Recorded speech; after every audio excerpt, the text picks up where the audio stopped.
ایک شخص نے سوال کیا ہے کہ جیسا کہ ائمہ کرام رحمہ اللہ کے فضل سے جنتی ہیں، اگر ہم کسی ایک امام کے پیچھے لگ جائیں تو کیا ہم جنت میں نہ جائیں گے؟ کیونکہ جو علمی تحقیق انہوں نے کی ہے ہم تو نہیں کر سکتے۔ ڈاکٹر صاحب حفظ اللہ اس کا جواب دیں گے۔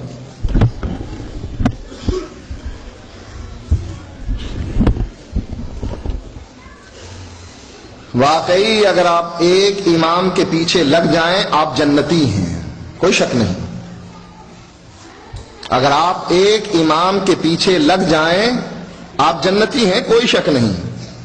لیکن وہ امام، اس کا نام محمد الرسول اللہ، جو فرماتا ہے من اتانی دخل الجنہ، جنت دینے کا سرٹیفکیٹ محمد الرسول اللہ صلی اللہ علیہ وسلم کے پاس ہے۔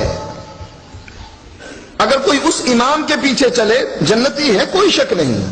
جو امام ہے ابو بکر کا، عمر کا، عثمان کا، علی کا رضوان اللہ علیہم اجمعین، عشرہ مبشرہ کا، بدریوں کا، احد والوں کا، جنگ خندق والوں کا، 1,40,000 صحابہ کا امام ہے، اس کے پیچھے چلنے میں جنت ملتی ہے، کوئی شک نہیں۔ حدیث میں آیا ہے من اتانی دخل الجنہ۔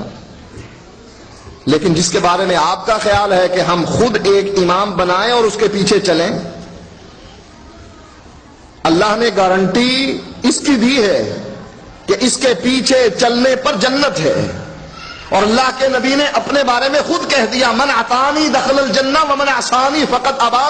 میرے پیچھے چلا بلال، صہیب اور باقی صحابہ جنت میں گئے، اور میری راہ سے اختلاف کیا میرے اپنے چچا نے، ابو طالب نے، آپ نے فرمایا میرا رب اس کو جہنم میں آگ کے 2 جوتے پہنائے گا، اس کا جسم محفوظ ہوگا آگ سے، لیکن ان 2 جوتوں کی وجہ سے اس کا دماغ ایسے کھولے گا جیسے چولہے پر ہنڈیاں کھولتی۔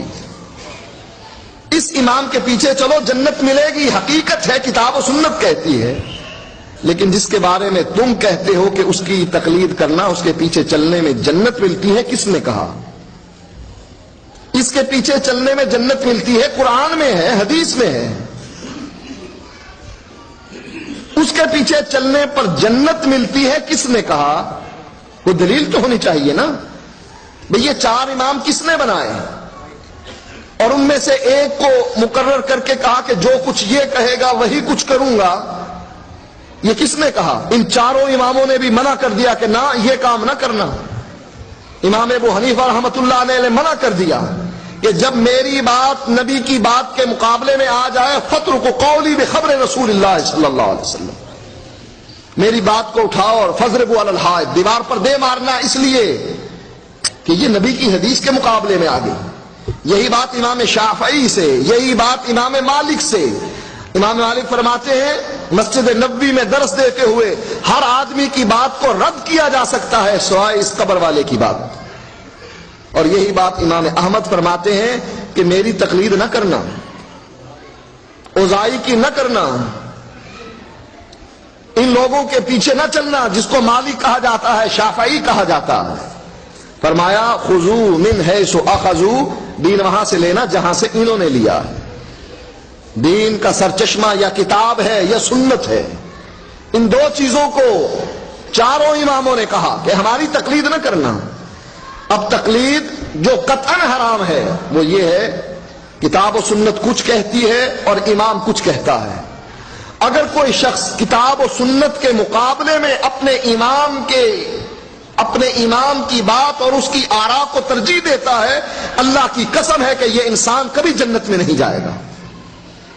سن لیجئے بات، جو آدمی کتاب و سنت کے مقابلے میں اپنے امام کی بات کو ترجیح دیتا ہے وہ آدمی کبھی جنت میں نہیں جائے گا۔ کیوں؟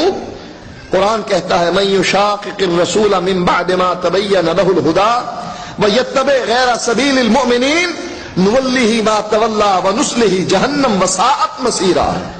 کسی کو مسئلے کا پتہ نہیں لگا، علیحدہ بات ہے، لیکن مسئلے کا پتہ لگ گیا کہ مسئلہ یہ ہے، اللہ فرماتا ہے جو مسئلے کے پتہ لگنے کے بعد پھر رسول کی مخالفت کرے وہ جدھر جاتا ہے ہم جانے دیتے ہیں، وَنُصْلِيهِ جَهَنَّمَ، ہم اس کو قیامت کے دن جہنم میں داخل کریں گے۔